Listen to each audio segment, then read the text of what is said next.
Good day, fellow investors.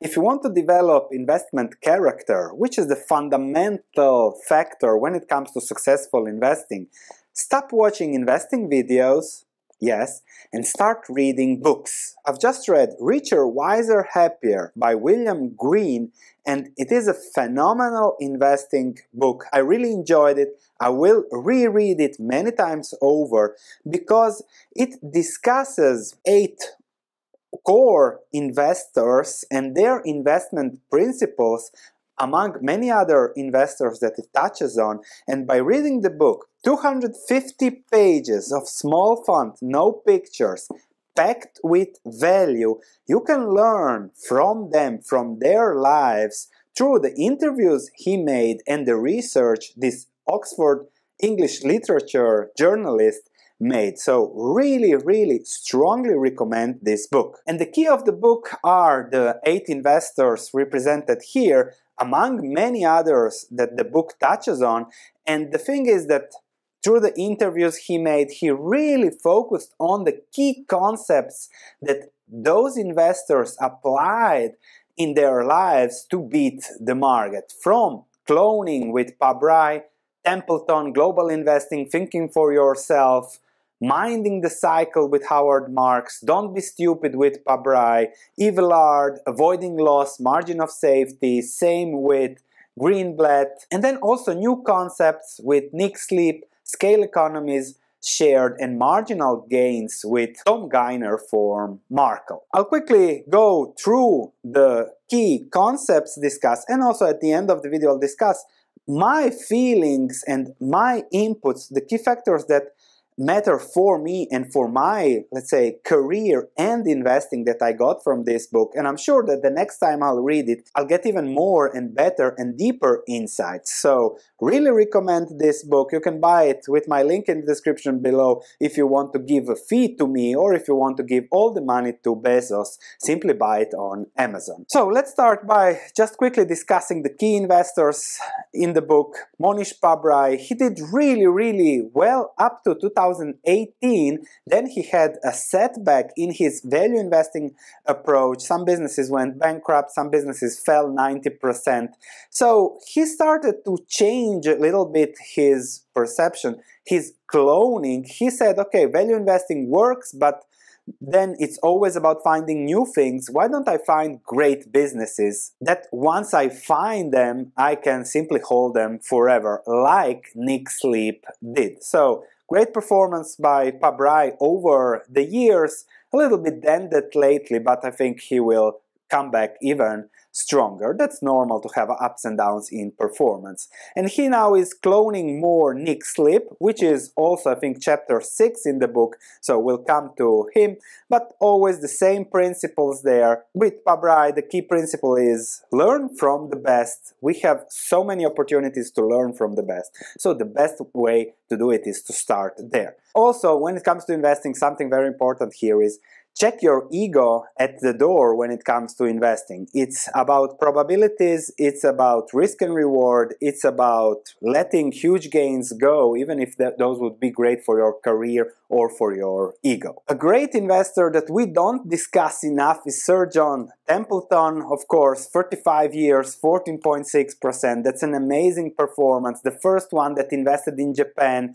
then he made some crazy bets twice in his life. Huge returns, shorting the dot-com bubble, huge returns when he was very old, and buying all the dumpster stocks at the beginning of the Second World War when he was very young. Great story here. His key concept is, of course, to buy at the moment of maximum pessimism, because when there is a horde of people selling, the only way for the stock is to go down, and when they reach maximum pessimism, it is time to buy. For me, a personal comment there, he said how retirement is both deadly for the soul and the body. And that's something that really will make a lot of people think. He kept working, he moved to the Bahamas. You see him here swimming every day for 45 minutes till he was 85. So he did really great, both on a physical, mental, which is key basis, but also on an investing basis. So those two concepts come really together in this book. Also, there is a list of investing mistakes to avoid. I've started the list discussing anchoring already in the video. You can check it in the link in the description below, but we'll make more videos about mistakes, so please subscribe if you haven't. Howard Marks, Simple Concepts, Everything Changes. I think it is also his book, Mastering the Cycle. Great book. I didn't make a review video, perhaps when I read it again, but everything changes. But the key is that the world doesn't end as often as it is expected to end. So the key is, of course, understanding the cycle, the exuberance, and then buying at maximum pessimism again. Now, Jean-Marie Eveillard, very interesting investor. I didn't know much about him. I will read more on him. And he did 12% over 40 years.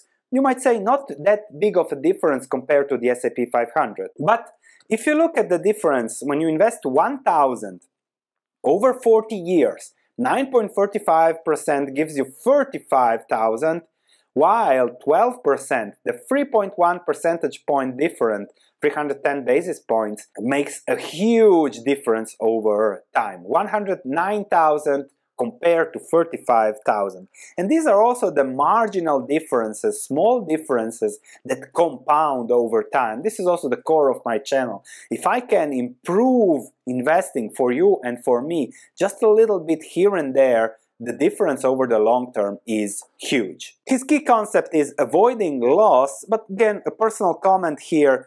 I was really amazed by the story how he lost 70% of clients. So 40 years of doing great, and then losing 70% of clients while 3 years underperforming the market, 1997, 1998, and 1999. 2000, 2001, 2002, he did amazingly, but his company sold his fund to another company after just 3 years of underperformance in the dot-com bubble. That's investing. You need to have a strong character for it, and therefore you need to read books. Greenblatt, amazing performance, 20 years, destroyed everything that there existed, then decided to change trajectory, do more things automatically, simplify, still doing really good. So you have to see also what fits you. There are, I think, 20-25 investors discussed here in the book, some more, some less detail, but you have to see, okay, what works for me? A lot of things work. Some are very concentrated, some are very diversified, so you have to see what best fits for you, and then finding the principles and the laws that help you with all. Another interesting concept that the market doesn't understand, which is one big advantage for us, there is risk and there is uncertainty. Risk is, okay, I can really lose money if things go wrong. Uncertainty is something that the market hates, but it is, okay, I can lose nothing or I can double my money. That's not risk, that's uncertainty. The market hates that and therefore creates amazing opportunity. You will read more in the book. Nick Sleep, that's my next read, Nick Sleep's letters, so I'm looking forward to reading and then also making an update video on that. And he is introducing new concepts like destination analysis. So what's the destination of the business 20 years from now? How are they going to get there? And what are the dangers for them not getting there? And of course, another concept very interesting is scale economies shared, where the businesses like Costco on purpose don't maximize their current profits to maximize their long-term profits. Amazon, Costco, etc. So very interesting read. Very interesting concepts that we'll dig deeper into, because that's the next thing you do when you read a great book. You go to the next book that is from this. And something very interesting, his biggest holding is Amazon, and he said that when he was buying it, the average holding period over the years for Amazon is 51 days. So all you should do with Amazon is hold it forever, and the average period is 51 days. That's insanity how much trading there is and how much are the key investment concepts completely misunderstood by most people. Tom Gayner from Markel, so Mini Berkshire as they call it, Just aggregate marginal gains, create better and better habits. Forget about this donut, exchange it with something else, exercise a little bit more, walk the stairs, just small, and then you do really good over the long term. Munger, we all know him, don't do stupid things and then you're already 1,000 miles ahead from the competition. And also always invert. What can happen to make this a disaster investment? And then you start thinking about avoiding loss, and that's the key if you want to succeed long term. Everybody is so focused on this will be a 10x, this will be a 20x, 100x, who cares? I care what stock will remain a 1x in the worst case scenario. So I really enjoyed the book, and my thoughts during reading, one of my thoughts from my notes was about the personal strength, the character these characters developed from nutrition, meditation, swimming every day like we have seen with Templeton.